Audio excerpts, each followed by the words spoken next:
Hello again, everybody, and welcome to another exciting episode of Random Vlogging!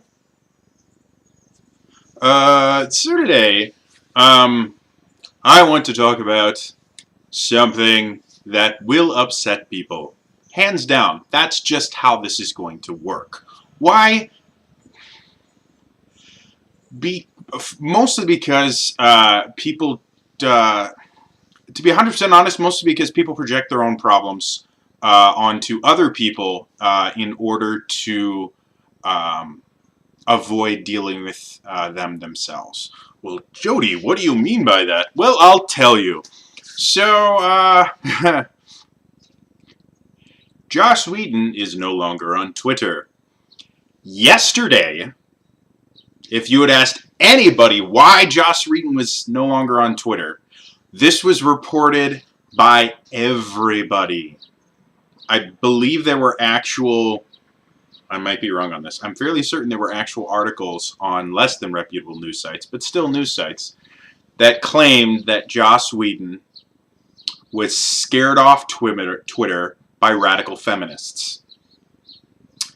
Joss Whedon released a statement today where there was an interview somebody had with him where he said flat out that's the dumbest thing he's ever heard. And no, he didn't stop Twitter because of radical feminists. He stopped it because it was too noisy. And to be perfectly honest, it's actually a really interesting article to read, and his answer to everything is very insightful of who Joss Whedon is as a person. What I want to talk about is the fact that while radical feminists may not have scared him off, I will guarantee they were a contributing factor to why he left. In addition to radical misogynists and radical geeks and trolls and about a billion other things. And it all goes down to the idea that I'm not going to say we, because I, in general, try to avoid doing this, and when I do, I kind of go back within myself and go, hey, listen, this is just a projection. You need to deal with this because it's not healthy. All these people that are getting mad about the romance between Black Widow and Hulk and stuff like that is they are projecting their own issues onto characters that weren't actually there. And this happens literally everywhere. Everything from all of the, to be 100% honest, Gamergate was a massive projection on both sides. The anti-Gamergaters and the Gamergaters, it was just projection.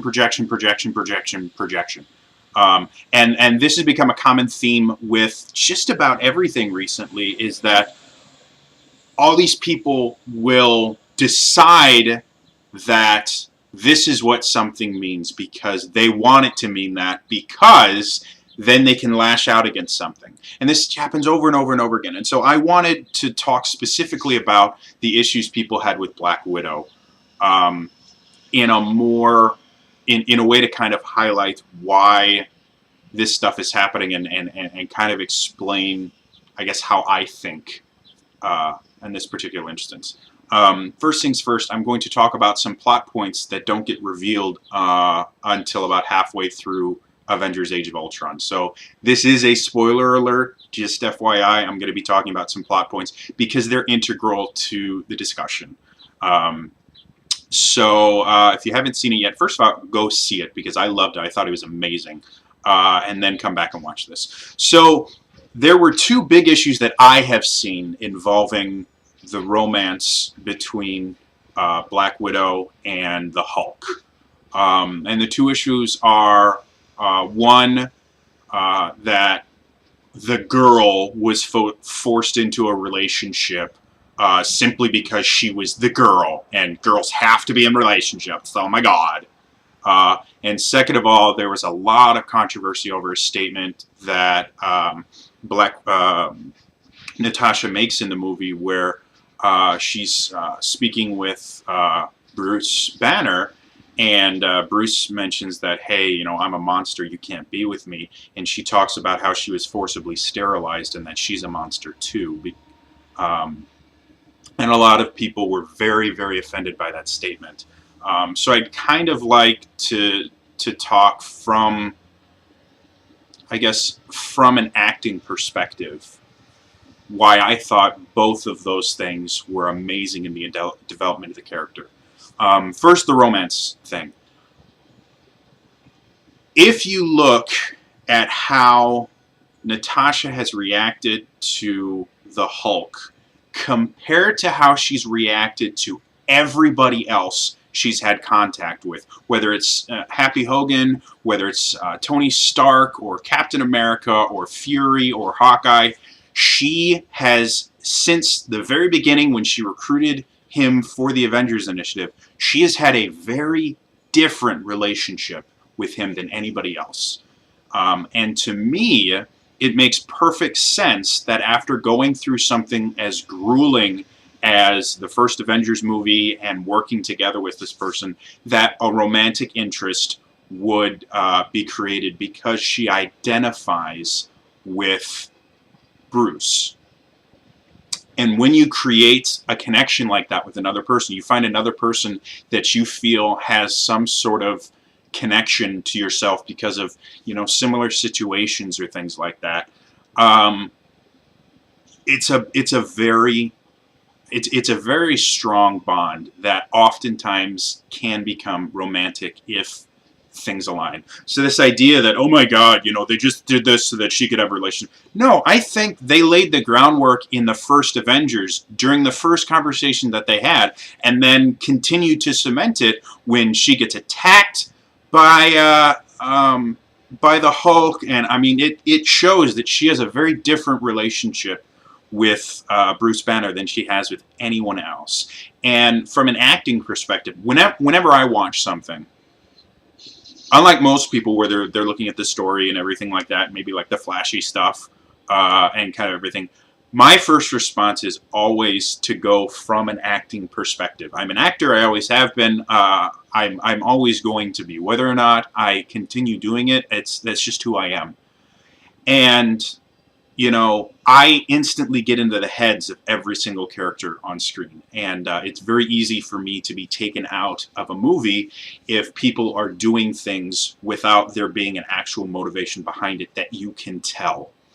Everything that, first of all, Scarlett Johansson is a very talented actress. She is. She's phenomenal. I love watching her. Everything that she does has a motivation behind it. You can tell beyond a shadow of a doubt when an actor is forced to do something that they don't think gels with their character because the performance itself doesn't seem right. And if you actually go from, again, from an acting perspective and delve into the motivations, you can go, well, that doesn't really make sense because their motivation is this and this and this and this, and that doesn't really gel with this and this and this, and so obviously that was out of character for them. I think the romance between Bruce and Natasha is 100% within her character. Throughout most of her life, she has had to do things that she considered unspeakable later on. She was really traumatized as a child to be turned into this weapon, and then later on was given the ability to really look back on her life and see all the atrocities that she's committed. And because of that, she has been very guarded with everyone. One of the things that these women are taught, which if you watched Agent of Carter, you can get this, and it's kind of a theme with female spies in general. Like if you watched Covert Affairs or anything else, they're taught to use their sexuality as a weapon to influence people. And from the interactions that you've seen with other people that she's had, it's obvious that she does this without thinking. When you get into a mindset like that, and then kind of revert from, okay, well, I'm not going to do that anymore, it becomes a very, I don't know, kind of a repulsive thing that these are the things that you've done. And so relationships in general, you tend to avoid because they remind you of how you used that ability before. So transitioning her now to this relationship he has with Bruce, she identifies with the fact that he feels very similar to her. She feels that a lot of the things she did in her past were atrocities. She feels that she is a horrible, disgusting individual. She says this in the first Avengers, saying that, yeah, you know, my ledger's got a lot of red in it. You know, she thinks all the things she did when she was Black Widow for the Russians were atrocities. She's done horrible, horrible things. And Bruce Banner feels the same way about the stuff he does as the Hulk. You can see in every iteration he feels that the Hulk is this horrible monstrosity that he has to try and rein in. Even in Age of Ultron, when he uses it as part of the team, he helps Tony Stark develop the Hulkbuster armor specifically to combat him. Because he doesn't trust himself. He thinks all the things he does as the Hulk. And if you watch the whole movie, he just continually talks about how much of a monster he is. So these two people have this amazing connection where they both feel this affinity. Natasha feels this affinity for Bruce because she can see that he feels very similar, which doesn't really happen with the rest of the Avengers. Captain America is a Boy Scout. Tony Stark is too arrogant to really think that he's a monster. He disagrees with some of the choices that he's made, and he's trying to, but he doesn't think he's a monster. He thinks he's made mistakes. Thor is a god, and he obviously has a completely different mindset. Hawkeye, another spoiler alert, Hawkeye has a family, and he has the ability, you know, he has done good things. He is, you know, he's very, very proud and very protective of his family. And you can see in his character development that he has grown past whatever, you know, quote unquote bad stuff might have happened earlier. Even when he was mind controlled, he's been able to come to terms with that. Nobody else in the group has that feeling of I am a monster other than Natasha and Bruce. And so them pairing up makes perfect sense to me. Now, the other thing that people really, really get upset about, and this is where a lot of the radical feminists went crazy and started, you know, death threats and all those other lovely things.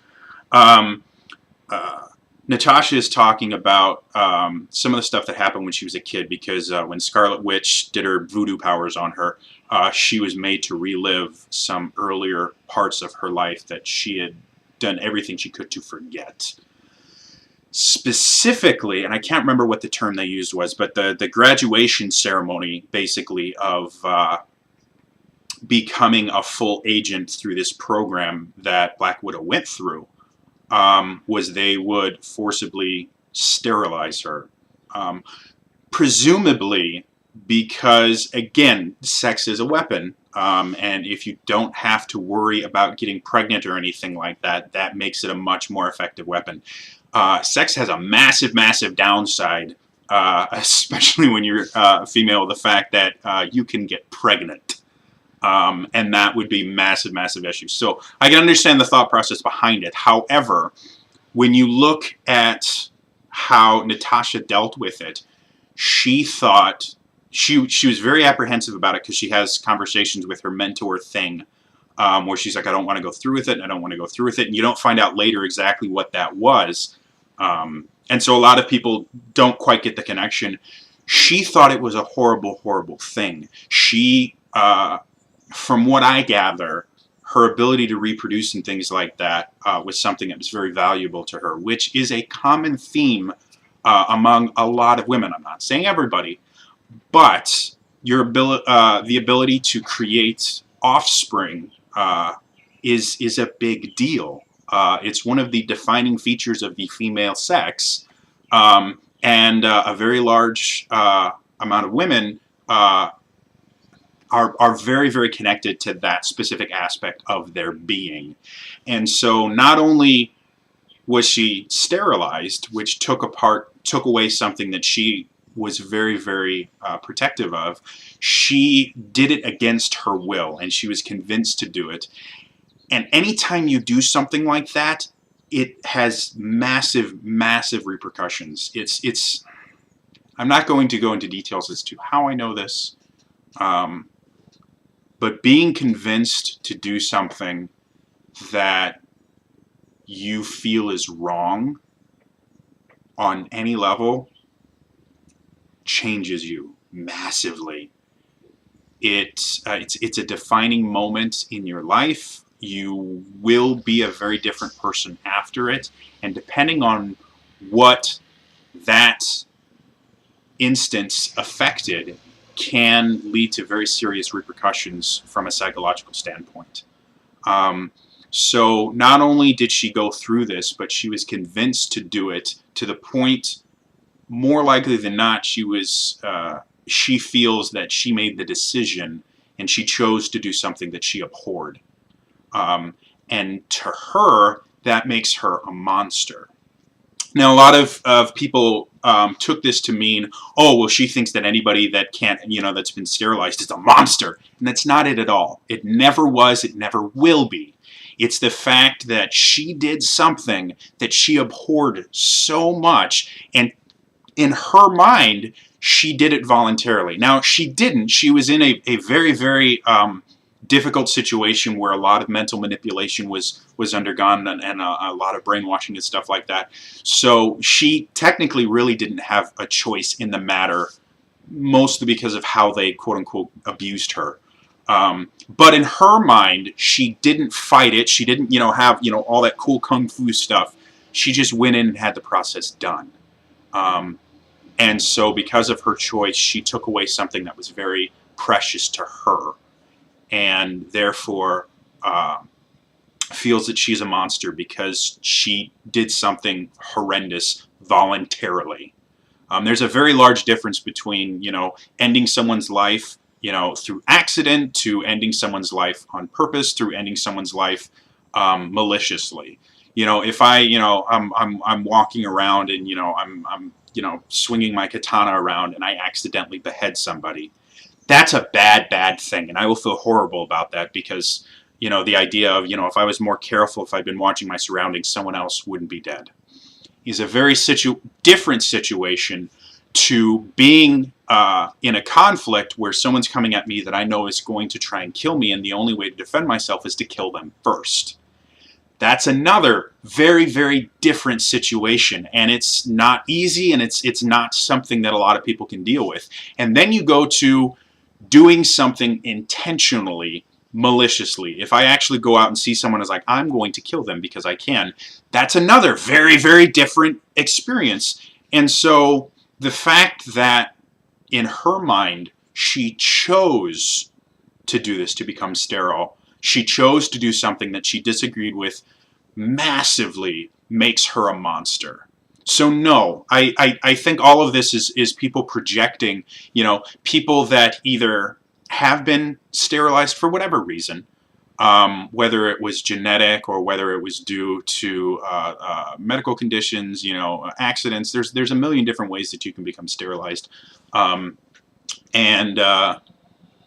they're feeling upset about it, and therefore they're projecting on it. Well, she said she's a monster because I've had that thought in my head a couple of times, and I've had to convince myself that no, I'm not a monster, so I have to attack them.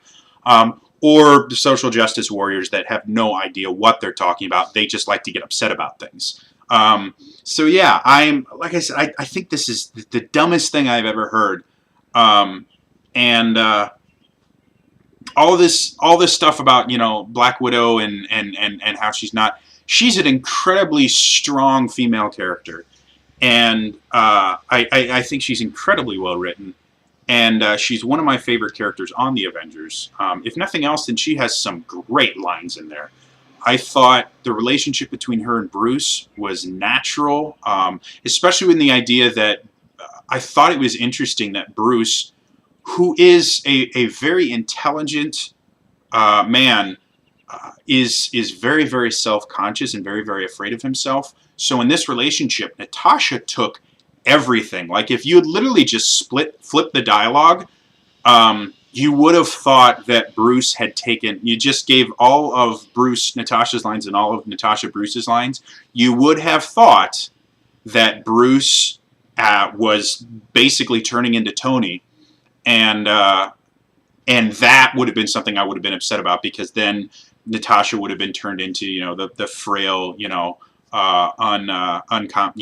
not confident female protagonist that everybody hates. No, she took the reins. She was very, very upfront about her feelings, and she definitely led the relationship along. She was the one that was making all the moves. She was the one that was directing where the relationship was going. And I thought that was awesome. I thought that was a very, very strong thing for her to do. I thought it was a very, very, very, very in character. I don't think she could be in a relationship with, like Tony. She could never be in a relationship with Tony because you have two very strong personalities that would clash constantly.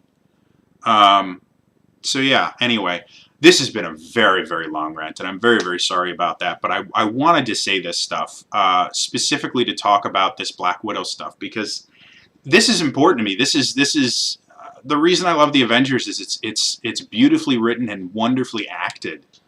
These are people that are phenomenal actors that are really, really delving deep into the psyches of their characters, and they're getting blasted for it because people look at the very, very flimsy, you know, they just look at the dialogue and then put their own interpretations on it and then get pissed off because their interpretation is incredibly wrong and offensive. And then they're like, well, because this is what I think, obviously that's what you must think as well. So, yes, I'm going to stop talking now because this is a super, super long video. But very, very quickly, I'm just going to release another video. Tomorrow, I'm going to release some updates about a little changes to the format of my personal channel, just because things are not working out the way I want them to. So yes, expect a video probably tomorrow detailing some slight changes to when things will be going up. No shows are going away, I'm just moving them around. Alright, so again, that's all for me today, and I will see you guys tomorrow for an update vlog. Alright, bye-bye!